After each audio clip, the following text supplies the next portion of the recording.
Marko Miklavič je najmlajši med kobariškimi kandidati za župana. Doslej je v občinskem svetu z listo Smrk in prijatelji predstavljal resno opozicijo župani. Sem Marko Miklavič, neodvisni kandidat za župana občine Kobarid. 2 mandata sem bil predsednik krajevne skupnosti Idrsko in občinski svetnik liste Smrk in prijatelji. Po izvolitvi bom velik poudarek namenil razvoju podjetništva, infrastrukture, kmetijstva in turizma. Samo to nam bo prinesla nova delovna mesta in razvoj občine Kobarid. Na zadnjih volitvah je Robert Kavčič izgubil županski boj z Darjo Hauptmann, sedaj pa bo poskusil znova.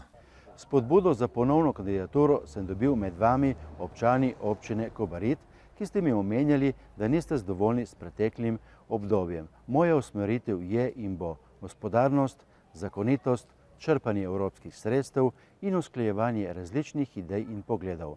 Darja Hauptmann je v prejšnjem mandatu prvič doslej pripeljala Slovensko demokratsko stranko na čelo občine, sedaj ima še večjo podporo kot zadnjič. V 4 letih smo z razpoložljivimi finančnimi sredstvi in zelo dobrim sodelovanjem veliko naredili na področju infrastrukture, prepoznavnosti in razvoja občine Kobarid. Tudi v prihodnje bom sledila srcu in razumu in se trudila, da naredimo čim več za gospodarstvo, za mlade, za medgeneracijski center in na urejenosti naših krajev. Novi župan se bo moral spoprijeti z večnim vprašanjem enakopravnosti gorskih vasi v Breginjskem kotu, Drežnice, Livka in Vrsna z mestom.